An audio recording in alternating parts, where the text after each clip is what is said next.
일곱 이정표 중에 오늘 네 번째 이정표로 안디옥의 이정표를 주십니다.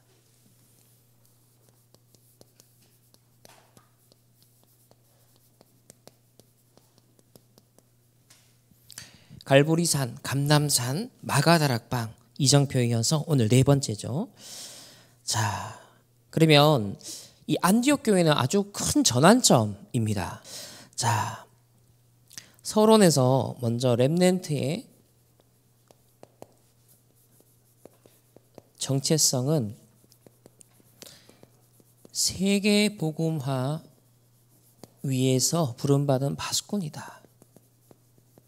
오늘 이 예배 시간이 세계 복음화의 하나님의 절대 계획과 그 언약 성취를 위해 부름받은 나의 정체성과 사명을 확실하게 확인하는 오늘 예배 시간이 되어야겠습니다.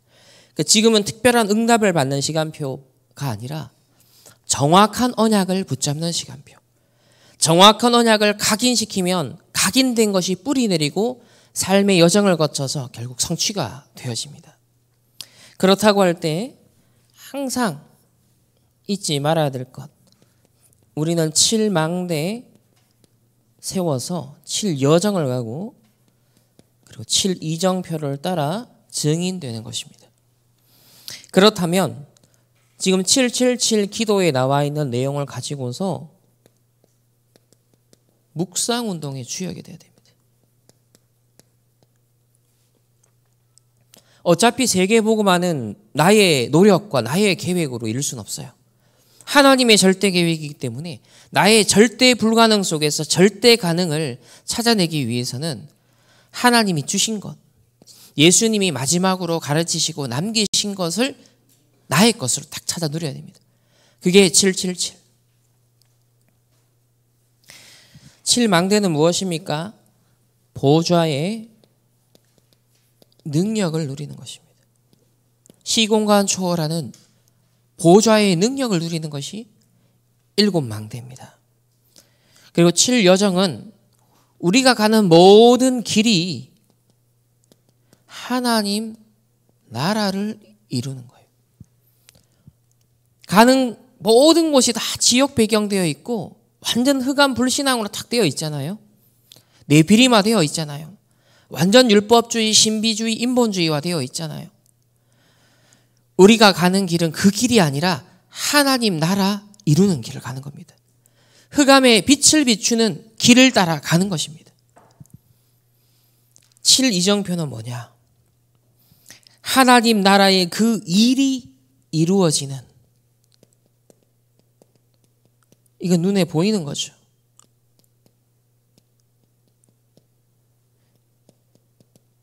그 기념비의 이정표입니다. 그래서 평생과 영원, 이 모든 게 담겨 있는 게 이 777 내용이고요. 자, 이 777을 아침 낮밤 계속 수시로 누리는 겁니다. 그러면서 나를 어떤 파수꾼으로 불렀냐? 왕보다 더 높은 파수꾼으로 부르셨습니다. 세상 왕이, 권력자들이, 세상의 성공자들이 알지 못하는 영적 문제, 사단의 12가지 전략을 알지 못합니다. 복음을 알지 못합니다. 그래서 그들에게 네피림에 빠질 수밖에 없고 영적 문제와 재앙에 당할 수밖에 없는 근본 원인을 정확하게 알리고 거기에 대한 답을 알려줄 수 있는, 그래서 왕보다 더 높은 파수꾼으로 하나님이 저와 여러분 부르신 줄 믿습니다. 그래서 세상의 의사가 전문인이 해결할 수 없는 영적 문제를 치유하는 파수꾼. 의사도 수술을 하고 약을 주는 거지만 근본 뿌리를 바꿔주거나 영적인 근본 흐름을 바꿔줄 수는 없잖아요. 그래서 우리는 치유에 참된 파수꾼으로 이 시대에 하나님 부르셨다.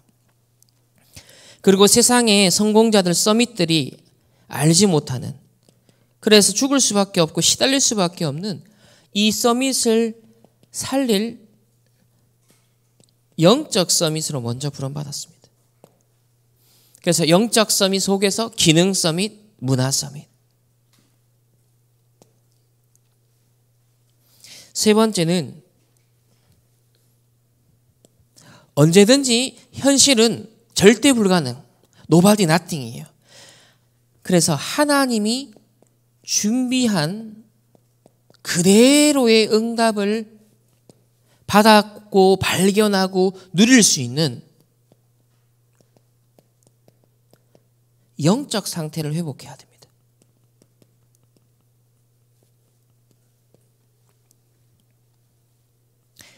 하나님이 하나님의 자녀를 위해서 모든 것을 준비하고 모든 것을 응답하신다면 우리는 내 생각이 필요 없습니다. 내 계획도 필요 없습니다. 나의 특별한 주장도 필요가 없죠. 그래서 세상 사람들은 창세기 3장, 6장, 11장 때문에 생각하고 계획 세우고 주장하고 고집을 피우잖아요. 그러나 하나님의 자녀는 777을 하나님이 우리에게 주셨기 때문에 그걸 통해서 하나님이 준비한 모든 응답을 찾아 누릴 수 있기 때문에 그것을 누릴 수 있는 영적 상태를 회복하는 것이 가장 중요합니다. 오늘 안디옥 교회가 탄생하였습니다. 사실 예루살렘 초대교회로부터 시작된 이 예루살렘 교회가 많은 부흥을 거듭하고 성장을 했습니다. 그런데 한계를 만난 거예요. 왜 그러냐? 하나님이 세계복음화를 위해서 준비하신 응답을 위해 계속 갱신돼야 되는데 히브리파 유대인들, 원래 유대인의 각인 뿌리 체질을 못 벗어난 거예요. 그러니 예루살렘을 못 벗어나는 겁니다. 온 유대라는 틀을 못 벗어나는 거예요. 자, 나의 과거를 벗어나지 못했다.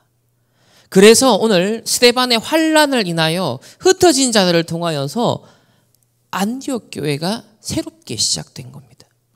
그렇다고 할 때 저와 여러분은요, 미리 이걸 준비하면 됩니다. 아, 하나님은 세계복음화를 위해서 나를 불렀구나. 모든 것의 기준은 세계복음화다. 세계복음화 할 수 없는 건 다 버려야 된다. 세계복음화에 조금이라도 걸림돌이 되는 것은 내 생각, 내 경험, 내 지식 다 버릴 필요. 세계복음화를 방해하는 건 다 버리는 거예요. 그래서 777 이거 누리는 것이 다 기준돼야 됩니다. 그리고 237 나라 5천 종족에 답을 줄 수 있는 것이 다 기준이 돼야 됩니다. 그걸 위해 하나님이 준비하신 오늘의 응답을 항상 믿음의 눈으로 발견하고 누릴 수 있는 영적 상태가 준비돼야 된다. 자, 그러면 이걸 베이스로 해서 오늘 첫 번째, 스데반의 환란을 통해서 사람들이 흩어집니다. 자, 그 배경을 한번 볼게요. 먼저 이 마가의 다락방에 성령의 충만임에서 3천 제자, 5천 제자, 하나님의 많은 말씀에 그런 왕성한 역사가 일어났습니다. 그러다 보니까는 부흥하고 사람이 많아졌어요. 근데 이 예루살렘 교회가 한계를 만납니다. 어떤 한계를 만나냐면 히브리파 유대인과 헬라파 유대인 간에 갈등이 생겨요. 히브리파 유대인이라는 것은 이 예루살렘 그리고 유대를 베이스로 해서 그래도 정통파에 속하는 유대인들을 말합니다. 헬라파 유대인들은 디아스포라 유대인을 말해요. 즉 외국물 먹은 사람들. 근데 절기를 지키기 위해서 또 이 예루살렘에 지금 들어와서 거주하고 있는 사람들. 근데 오순절 마가다락방에 성령의 충만이 임하면서 복음을 받게 된 거예요. 그래서 히브리파와 헬라파가 함께 공동체 생활을 하게 된 것입니다.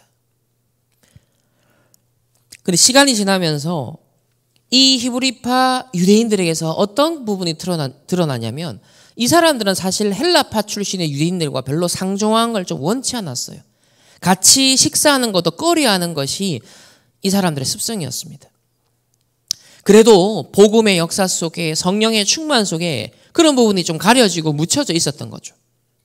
근데 이제 사람이 많아지고 여러 가지 이제 많은 시스템이 커지다 보면 이 본질적인 것이 좀 약화가 되겠죠. 그러다 보니까 일 중심, 행정 중심이 된 거예요. 구제하기에 바빴어. 특히 헬라파 과부들이 소외가 된 겁니다. 그래서 이 헬라파와 히브리파 유대인 사이에 지금 갈등이 일어나게 된 거죠. 이때 이 구제 문제로 갈등하는 상황을 해결하기 위해서 사도들이요, 누구를 세웁니까? 성령 충만, 지혜 그리고 칭찬받는 7 집사를 세워요. 이 7 집사님은 어디 출신이냐? 헬라파 출신입니다. 히브리파 유대인이 아니라 헬라파 유대인 중에서 대표적인 7 집사를 딱 세워요. 이거는 그래도 사도들이 상당히 복음의 눈을 갖고 선교의 눈을 갖고 큰 갱신을 했던 것입니다. 그 대표적인 예가 바로 스데반 집사님이죠. 7 집사님 중에서. 그리고 빌립 집사님. 그래서 바로 6장에 이어서 7장, 8장 쭉 가면서 누가 나와요? 자, 스데반, 빌립 집사님의 사역들이 나옵니다. 아무도 가지 않는 사마리아 땅에 빌립 집사님은 가깁니다. 스데반은요, 복음 전하다가 자기 동족들에게 순교를 당합니다. 근데 스데반을 죽이는데 앞장섰던 사람들은 다 누구냐면 헬라파 출신의 복음 받지 않는 유대인들이었어요. 지금 예루살렘 교회는 그래도 복음을 받은 헬라파와 히브리파 유대인이 같이 공동체를 이루고 있는데 스데반에 대해서 굉장한 분노를 갖고 스데반을 잡아 죽인 사람들은 누구냐면 헬라파 출신의 복음을 받지 않는 유대인들이었어요. 왜 그랬을까요? 이 굉장한 민감한 이슈였던 거예요. 이 예루살렘 그 공의회에 소속되어 있는 중요한 지도자들이 스데반을 죽이는 데 앞장섰고 거기에 중요한 증인이 누구였습니까? 청년 사울이었습니다. 누구보다 출세와 성공을 목적으로 하고 있었던. 이 식사 자리에서도 갈등을 볼 수 있는 것처럼 히브리파에 의해서 헬라파는 좀 무시를 당했어요. 근데 사울도 그렇고 이 스데반을 죽인 사람들은요, 헬라파 출신이에요. 즉 자신들의 정통성을 더 인정받고 히브리파로부터 더 무시당하지 않기 위해서 더 과격한 충성을 한 겁니다. 그래서 복음이 확산되어지는 이 상황을 볼 수가 없었던 거예요. 그리스도 이단들을 막기를 원했던 거죠. 그래서 동족을 배신한 스데반을요, 죽일 수밖에 없었던 겁니다. 거기에 열을 내고 앞장서게 된 거예요.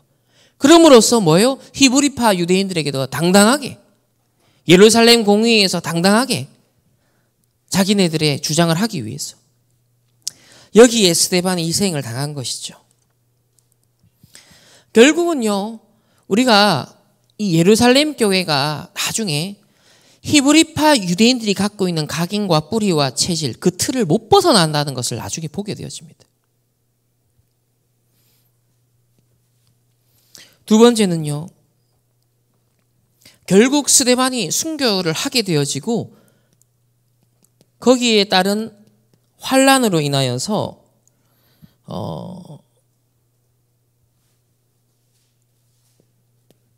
흩어지게 되죠.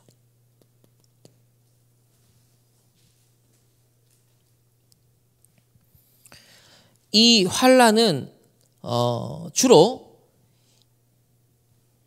이 히브리파 유대인들에서 일어나고요. 그리고 나중에 이 예루살렘 교회가 헬라파 유대인들이 떠나고 나면서 디아스포라 복음을 받은 유대인들이 떠나고 나면서 결국은요, 나중에 어떤 일이 벌어지냐면 할레파가 일어납니다.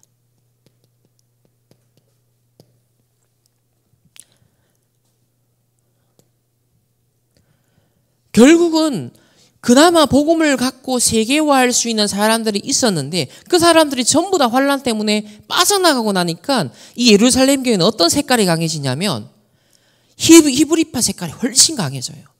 옛날 율법주의 색깔이 훨씬 강해집니다.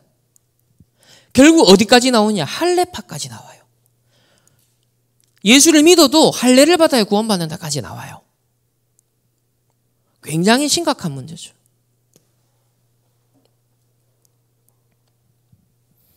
그 사도행전 11장 19절에 보면 스데반의 일로 일어난 환란으로 사람들이 흩어지게 되는데, 하지만 우리는 이것이요 뭐가 되냐면 중요한 선교가 확산되는 도화선이 되었다. 그래서 언제든지 응답 보는 눈이 뭐다? 문제 속에, 갈등 속에, 위기 속에 숨어있는 응답, 거기에 중요한 갱신, 거기에 중요한 기회를 찾는 눈이 필요한 이유가 여기에 있습니다. 결국은 흩어지게 되면서 하나님은요 누구를 찾게 됐냐? 그 흩어지는 각 지역마다 가서 복음을 전하고 예비된 자를 찾아요. 그리고 그 속에 24 할 수 있는 제자가 세워지고요. 그리고 그 속에서 진짜 24 할 수 있는 사명자가 나오게 되는 것이죠. 예루살렘의 틀을 못 벗어나고 있을 때 하나님은 환란을 통하여서 흩어가지고요. 온 유대와 심지어는 나중에 사마리아와 그리고 계속 이방 땅 끝까지. 그래서 문제와 갈등과 위기 그것으로 끝나지 않고 하나님이 예비하신 응답이 무엇인지, 하나님이 원하시는 제자를 찾고 사명자를 찾는, 그래서 항상 언약에 반복되는 흐름이 뭐냐? 노바디 나띵 속에 하나님은 모든 것들을 이루어 나가셨다라는 거예요. 오히려 환란을 통하여서 흩어졌는데 하나님은 예비된 제자를 찾고 사명자를 찾게 하셨다는 거죠. 오늘을 보는 눈입니다. 오늘을 해석하는 눈인 거예요. 여러분에게 어떤 한계가 와 있습니까? 어떤 갈등이 와 있습니까? 어떤 문제가 와 있습니까? 하나님은 세계복음화라는 것을 절대적인 기준을 놓고 내가 변화되기를 원하는 거예요. 나를 안 바꾸면 안 돼요.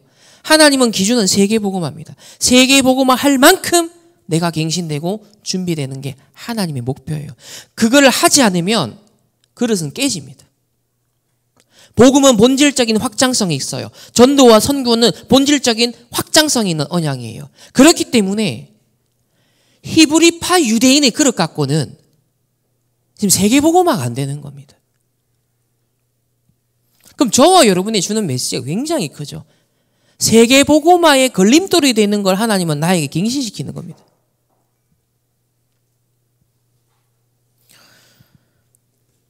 이 11장 이전에 10장에 어떤 일이 일어납니까? 빌립 집사님이 사마리아에도 복음을 전하고, 자, 이방 땅 이제는 유대인들이 꺼려하는 곳에도 이제 복음을 전하기 시작하면서 점점점 복음이 이제 확산되어 갔어요. 그런 중에 하나님이 베드로를 부르십니다. 그리고 환상 중에 고넬료를 부르십니다. 서로를 성령 인도 속에 만나게 하십니다. 그래서 이방인 이 백부장 집에 가서 복음을 전하게 해요. 근데 성령 충만이 임하네. 야, 이거 하나님의 역사네. 베드로는 깜짝 놀라요. 사실 베드로가 처음에 꺼려하잖아요. 절대로 갈 수 없다고. 부정한 음식을 내가 먹을 수 없다고. 근데 하나님이 먹으라. 가서 전해라. 그러니까 베드로도 사도행전 1장 8절에 세계복음 언약을 받았음에도 불구하고 갱신이 더딘 거예요. 만약에 고넬료 환상이 이거 하나님 주신 환상인데, 그러면 세계복음화 성취 현장이구나. 당연히 즐거움으로 감사함으로 기쁨으로 갔어야 되잖아요. 그런데 이 고넬료가 복음받은 사건이 나중에 알려지고 고넬료 집에서 식사한 사건이 알려지게 되면서 이 예루살렘 교회에서 발칵 뒤집어진 겁니다. 왜 거기서 밥을 먹었냐? 왜 이방인 집에 들어가서 교제를 했느냐? 말이 안 되는 얘기를 지금 태클을 거는 거예요. 그나마 나중에 신실하게 성령의 역사가 이렇게 일어났고 막 변명 같은 보고를 하니까 그랬나? 이러면서 어쨌든 법적으로는 그래, 유대인 이 이방인들도 복음 받는다. 성령 충만 받는다. 그걸 인정은 해줬습니다. 하지만 한계를 드러내는 거죠. 이미 예루살렘 교회의 각인 뿌리 체질된 부분은 이 이방인들이 복음 받기에는요, 많은 한계가 있었습니다. 그리고 10장 그 이후로 11장에 스데반의 환난을 인하여 이렇게 지금 표현되어 있어요. 그 사이에 지금 고넬료 사건이 삽입되어 있다는 건요, 굉장히 시사점이 큰 거예요. 하나님이 앞으로 땅끝까지 복음 증거되는 이방 모든 민족들이 복음을 받아야 되는데 예루살렘 교회의 기존의 틀 갖고는 한계 갖고는 안 된다는 것을 10장을 통해서 암시해 주고 있습니다. 그래서 11장에 스데반의 환난을 인하여 흩어지는 사건을 통해 하나님은요, 복음이 확산되게 만들어버려요.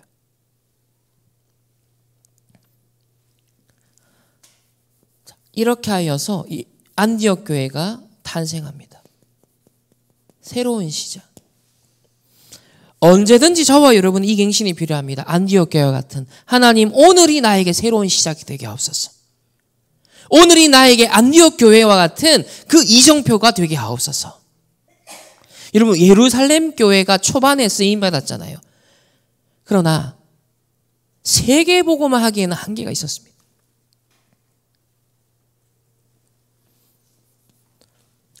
이 안디옥 교회를 통해서 하나님은요, 하나님의 절대 계획인 전도와 선교를 감당케 하십니다.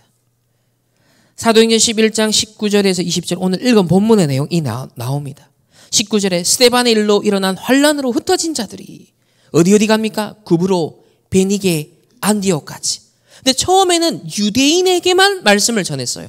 그런데 20절에 보니까 그 중에 구브로와 구레네 몇 사람이 안디옥에서 헬라인에게도 말하여 주 예수를 전파하니. 헬라인에게 주 예수를 전파하니. 그 21절에 주의 손이 그들과 함께 하심에 수많은 사람들이 믿고 주께 돌아오더라. 무엇의 성취입니까? 사도행전 1장 8절의 성취입니다. 예루살렘과 온 유대와 사마리아와 땅끝까지 이르러 내 증인이 되리라. 비록 예루살렘 교회의 초기 멤버들은 사도행전 1장 8절의 언약을 예수님으로부터 직접 받은 사람들이에요. 분명히 이정표가 나오잖아요. 예루살렘, 온 유대, 사마리아, 땅끝. 분명 시공간적인 확장과 이동을 말하고 있어요. 근데 어디에 가려졌냐는 거예요. 어디에서 멈춰졌냐는 거예요. 어디에서 한계를 만나게 됐냐는 것입니다. 결국 유대인이 갖고 있는 원래 옛날 것이 그걸 가로막고 있었던 것입니다. 우리에게도 마찬가지예요. 나의 옛날 쓴뿌리들. 복음 아닌 과거의 것들. 심지어 여러분이 엘리트가 되어서 성공했다? 그 나의 경험과 나의 지식도 그리스도로 인해서 필터링이 안 되면, 그리스도 복음으로 재해석, 재적용, 재창조가 안 되면 오히려 나의 그 성취가 걸림돌이 돼요. 오히려 나의 잘남이 걸림돌이 돼버려요. 그래서 엘리트가 복음 이전에 엘리트가 돼버리면, 영적 서밋 이전에 엘리트가 돼버리면 복음 받기 힘들어진단 말이 그 말이에요. 왜? 알량한 자기 성취에 갇혀버려요. 자기 바벨탑에 갇혀버려요. 그래서 우리가 과거에 실패할 수밖에 없는 영적 문제와 상처도요, 오직 복음으로. 내가 뭔가 좀 이뤘다라는 나라는 것에 자기의 시련이라는 것도요, 사실은 바벨탑이잖아요. 전부 다 그리스도로 재해석, 재적용, 재창조돼야 됩니다. 우리의 인생은 날마다 재창조돼야 되는 거예요. 기준이 뭐다? 세계 복음화 파수꾼으로 가기 위해서. 언제든지 새로운 시작이 돼야 된다. 자, 이렇게 새로운 갱신을 통하여서 어떻게 되죠? 제자의 큰 무리가 일어난다 그랬습니다. 26절을 보면요, 안디옥에 데리고 와서 둘이, 즉 사울과 바울과 바나바가 둘이 이 안디옥 교회에 1년간 모여 큰 무리를 가르쳤고, 제자들이 안디옥에서 비로소 뭐라고? 그리스도인이라. 최초로 이때 그리스도인이라 일컬음을 받았어요. 예루살렘 교회에서는요, 폭발적인 부흥운동이 초기에 일어났지만 아직 그리스도인이라 그렇게 불려지진 않았습니다. 여전히 유대교의 한 분파, 그러나 기다리던 그 메시아가 바로 예수님이라고 믿는 사람들이 신앙 공동체를 형성한 거예요. 아직까지 유대교의 그 틀을 완전히 벗어나서 구별되는 시점은 아직 아니에요. 그런데 안디옥 교회로부터 본격적으로 이 스데반의 환란을 겪게 되면서 더 이상 유대교의 바운더리 안에서 기독교인으로 존재할 수 없게 된 것입니다. 그래서 기독교와 유대교가 확 분리되기 시작한 거예요. 그때부터. 그 안디옥 교회부터 뭐다? 그리스도인이다.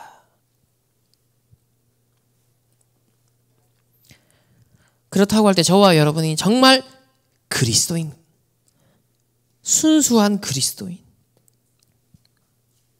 내가 주인 되어 있으면 그리스도인, 물론 하나님 자녀예요. 그런데 진정한 그리스도인은 하나님이, 성삼위 하나님이 주인 되신 걸 말하는 거예요. 그래서 핍박과 환란을 통과하고도 그게요, 전혀 문제가 안 되는 거예요. 오히려 그 새로운 시작의 응답으로 누릴 수 있는 사람, 그리스도인. 세 번째로 안디옥 교회는요, 이렇게 제자들이 일어나고 그리스도인으로 일컬음을 받으면서 처음부터 그릇 준비됩니다. 빛의 경제. 전도 선교를 위한 빛의 경제가 처음부터 준비돼요. 자, 28절, 29절, 30절 말씀 한번 보겠습니다. 11장 우리 28절부터 30절까지의 말씀을 함께 합독합니다. 그 중에 아가보라 하는 한 사람이 일어나 성령으로 말하되 천하의 큰 흉년이 들리라 하더니 글라우디이 때에 그렇게 되니라. 제자들이 각각 그 힘대로 유대에 사는 형제들에게 부조를 보내기로 작정하고 이를 실행하여 바나바와 사울의 손으로 장로들에게 보내니라. 아멘. 지금 성령의 예언을 한 사람이 나타났어요. 그리고 천하에 큰 흉년이 들 것이다. 그리고 글라우디오 황제 때 그렇게 될 것이다. 그러니까 이 예언을 딱 듣고 안디옥 교회에 있는 이 제자들은요, 이 본토에 있는 유대에 사는 형제들을 도와줘야겠구나. 미리 응답받아요. 재앙 오기 전에. 이게 중요합니다. 재앙 이전에. 예루살렘 교회의 한계는 뭐였냐면 환란을 인하여 흩어질 수밖에 없는 상황이 된 거예요. 아니, 미리 예수님은 예루살렘 온 유대 사마리아와 땅끝까지 이르러 내 증인 되리라 미리 응답 주셨거든요. 미리 언약을 주셨거든요. 그러면 거기에 맞게 나의 영적 상태, 삶의 상태, 나의 망대, 여정, 이정표가 딱 세팅돼야 되잖아요. 나의 경제 생활도 그걸 기준으로 땅끝까지 갈 만큼 응답받는 준비 내가 내 산업에, 내 학업에 준비해야겠구나. 미리 응답을 받을 수 있었어요. 그런데 예루살렘 교회는 환란을 당하여 어쩔 수 없이 흩어진 거예요. 근데 이 안디옥 교회는 특징이 뭐였다? 미리 재앙 시대를 알고 그 시간표에 대해서 필요한 것을 준비했다는 거예요. 아주 언약적인 능동성이 있었던 겁니다. 빛의 경제를 준비했다. 그러니까 우리가 지금 다락방 전도운동 속에 받고 있는 30년 동안 메시지는 뭐냐면 미래에 대한 준비예요. 앞으로 다가올 시대에 대한 미래에 대한 준비예요. 바울이 회당에 들어간 것도 얼마 뒤에 일어날 미래에 대한 후대 준비거든요. 이사야의 모든 예언의 메시지도 얼마 있으면 일어날 이 바벨론 포로를 앞두고 후대에 대한 준비였어요. 그렇다고 할 때 저와 여러분이 갱신해야 될 것이 무엇인가? 안디옥 교회 같이 미리 언약 잡고 그릇 준비하는.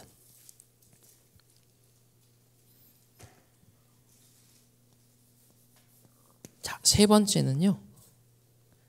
드디어 이렇게 딱 세팅이 되어서 이방인 선교가 시작됩니다.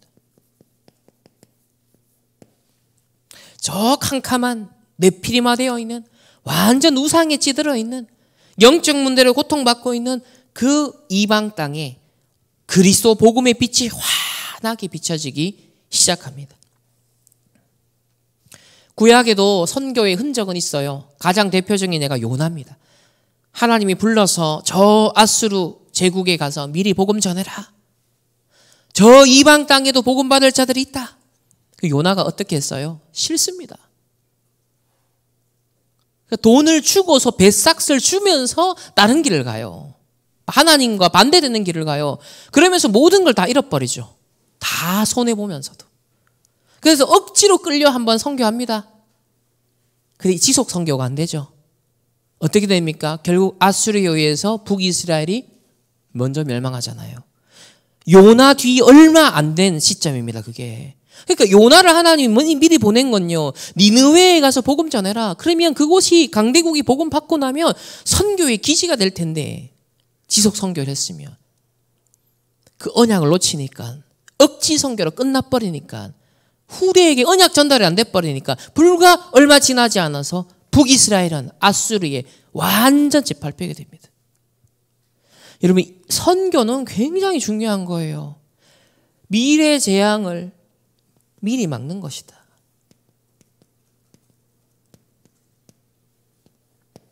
후대의 재앙을 미리 막는 거예요. 그런데 드디어 자발적으로 언약 따라서 선교팀이 최초로 구성됐다. 이건 기적 중의 기적입니다. 첫 번째로 바나바와 이 바울이 만납니다. 25절에 보면 바나바가 사울을 찾으러 가요. 사울이 핍박자였다가 다메섹에서 부활하신 주님을 딱 만나고 이제 홀로 은둔하고 있는, 홀로 광야에서 지금 영적으로 많은 준비를 하고 있어요. 모든 구약에 대한 지식, 예언들, 이게 그리스도를 통해 재해석, 재적용, 재창조가 되고 있는.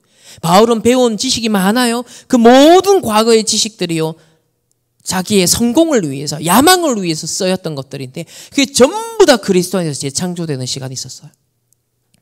그 과정을 거쳐서 드디어 만남이 일어나는데 바나바가 찾아옵니다. 안디옥 교회에 큰 역사가 일어나니까 바울과 동력하기 위해서 찾아와요. 저는 이걸 이렇게 봤습니다. 그렇지. 24 제자의 만남이다. 직전까지 바울은요, 사람들을 죽이기 위해서, 그리스도 믿는 사람을 죽이기 위해 24 했던 사람입니다. 근데 이제 부활하신 주님을 만나고 나니까요, 오직 복음에 24 하는 사람. 이방인 선교사로, 내가 부름받았구나. 왕들 앞에 내가, 그리고 유대인 동족에게 복음 전하게 부름받았네. 이 언약 미션 딱 잡고 자기 그릇을 알게 된 거예요. 그러면서 그거 24입니다. 자기의 부르심의 소명을 따라 24입니다. 그러니까 바나바도 안디옥 교회에서 선교를 위해서 24하고 있었고 바울도 24하고 있었어요. 그런 사람들 간의 만남이 일어난다. 여러분이 어디에 24하고 있느냐, 거기에 따라 만남이 일어나는 겁니다. 내가 하고 있는 24에 따라 만남이 결정되는 거예요.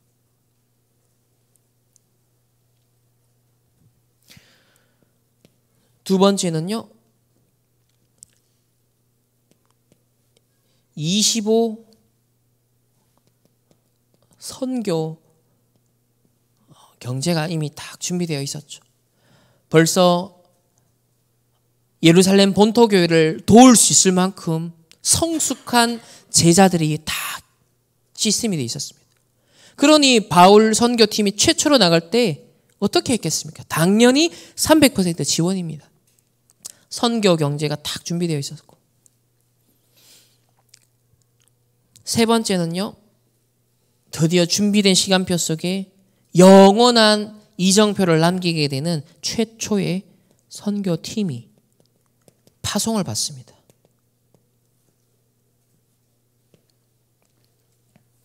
여기 구성 멤버를 보면 13장 1절에 나오죠. 안디옥 교회에 선지자들과 교사들이 있으니 곧 바나바와 니게르를 하는 시므온과 구레네 사람 루기오와 분봉왕 헤롯의 젖동생 마나엔과 및 사울이라. 이 출신 성분이 다 달라요.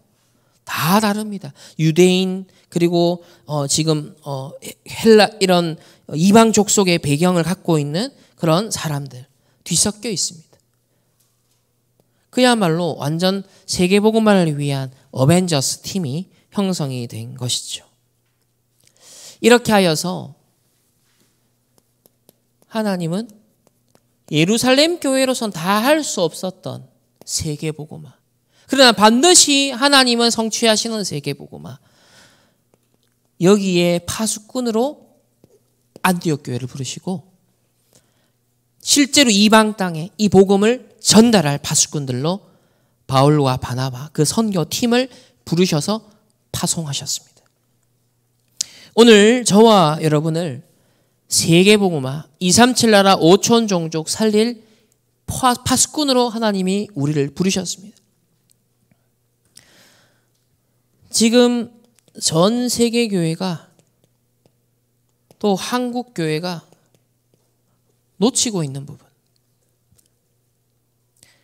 예수님은 강조했는데 놓치고 있는 부분. 그게 뭐냐? 한번 질문을 볼 필요가 있습니다. 과연 예수님이 하라고 한 걸 진짜 하고 있는가? 근데 하지 말라고 한 걸 거의 하고 있더라는 거예요. 예루살렘 교회가 성령 충만했을 때는 좋았습니다. 근데 시간이 지나면서 사이즈가 커지면서 일이 되고 행정이 되고 본질을 놓치고 영적 힘 놓치고 이래 되니까 과거에 자신들의 각인뿌리 체질된 옛 틀이 작용하기 시작하고 그래 되니 갈등이 생겨나기 시작하고 결국은요 스데반의 환란을 통해 다 흩어지면서 헬라파 유대인들은 자기 고향으로 자기 나라로 다 돌아가요. 그러니까 남아있는 사람들은 히브리파 원래 본토 유대인만 남게 돼요. 그러니 옛날 게 훨씬 더 강해지겠죠. 그 예루살렘 교회는 나중에 시간이 지나서 쇠퇴합니다.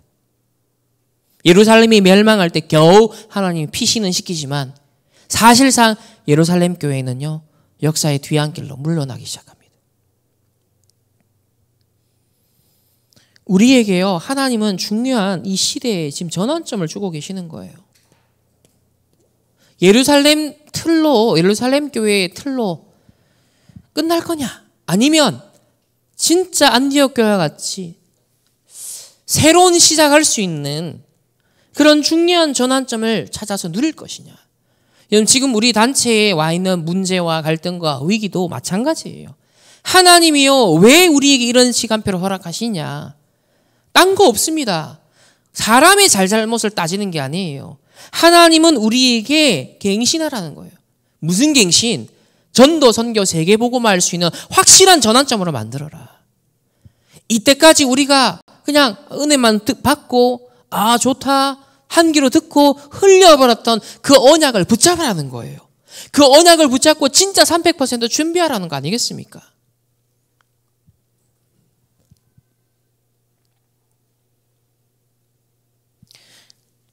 결론입니다.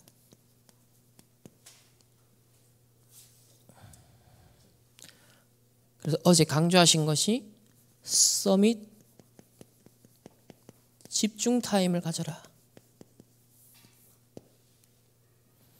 진정한 나의 영적 상태를 하나님 앞에서 직면할 수 있는 서밋 집중 타임을 가져라.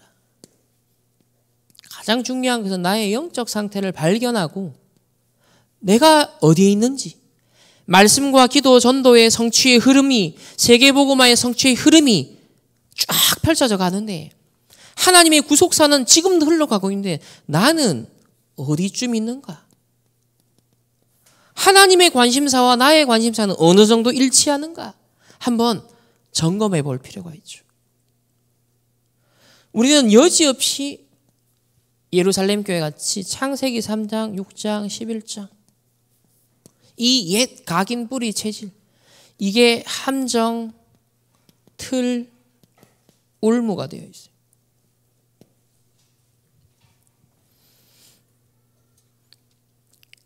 그래서 성경에도 산으로 부르시고 광야로 부르시고 때로는 강가로 부르시고 바닷가로 부르시고 왜 그러셨을까요?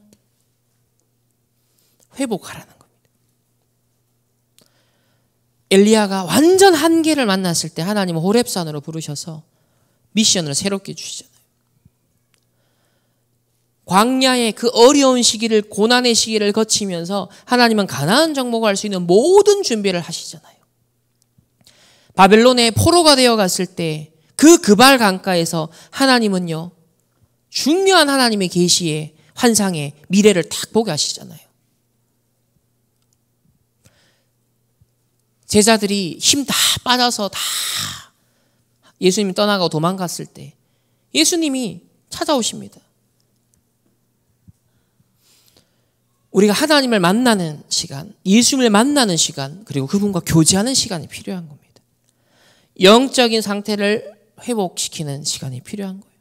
새로운 시작하는 재창조의 시간이 날마다 매 순간 필요한 거예요. 영적 서밋이 되는 집중의 타임을 꼭 누리셔야 됩니다. 여러분을 서밋으로 불렀기 때문에 서밋 준비 시간을 꼭 가져라. 다 같단 말이죠. 근데 요거는 우리 평일과 또 금, 토일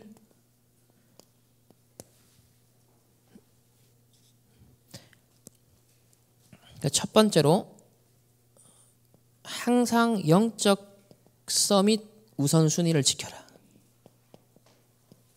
그래서 여러분 예배와 기도를 통해서 말씀의 흐름, 언약의 흐름을 잘 확인하셔야 됩니다.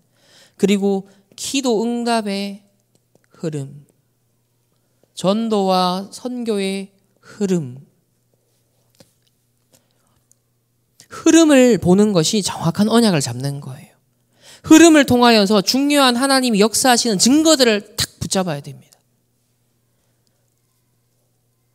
그래서 성경을 가만히 보면 반복되는 흐름이 있어요. 하나는 뭐냐요?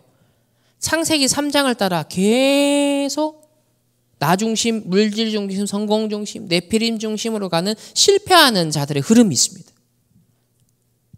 또 하나는 언약을 주셔서 그 언약을 신실하게 붙잡고 소수지만 그 언약이 성취되는 일에 쓰임받는 사람들의 흐름이 있어요. 요셉과 요셉의 형의 흐름이 있어요. 다윗과 다윗 형들의 흐름이 있습니다. 다윗과 사울 왕의 흐름이 있습니다.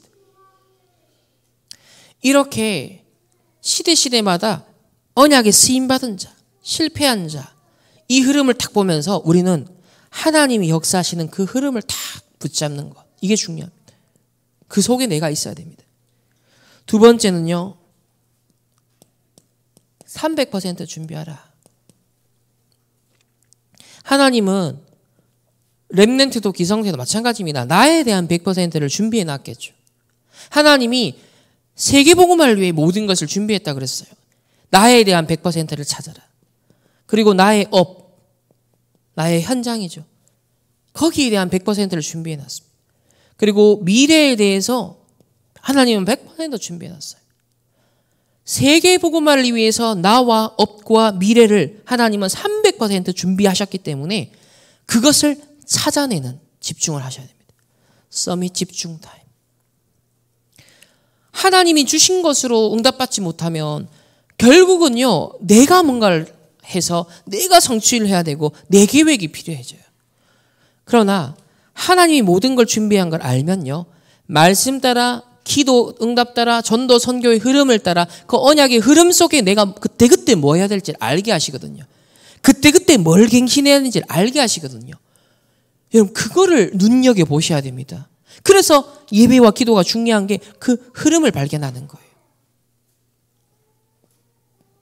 그게 구원받은 하나님의 자녀에게 성령께서 내주하시고 그 성령께서 인도하시고 성령께서 생각나게 하시고 성령께서 가르치시고 예수님이 미리 말씀하신 것 그리고 부활 승천하신 뒤에 그 성령이 오셔서 성취되어서 모든 하나님의 자녀에게 약속하신 축복이에요. 그래서 우리는 점을 안 쳐도 돼요. 다른 미래에 대해서 걱정 염려 안 해도 돼요. 우리는 성삼위 하나님께서 계획하시고 인도하시고 끝을 준비해 놓고 이미 우리를 이끌고 계시기 때문에 우리는 그 인도를 따라가는 것입니다. 신앙생활의 핵심은 뭐다? 성령 인도 받는 거예요. 그렇다고 할 때 여러분이 실천할 것이 있습니다. 지금 꼭 내가 해야 될 게 뭐냐는 거예요. 즉 당연한 것, 필연적인 것, 누가 해도 해야 하는 절대적인 것. 당연, 필연, 절대.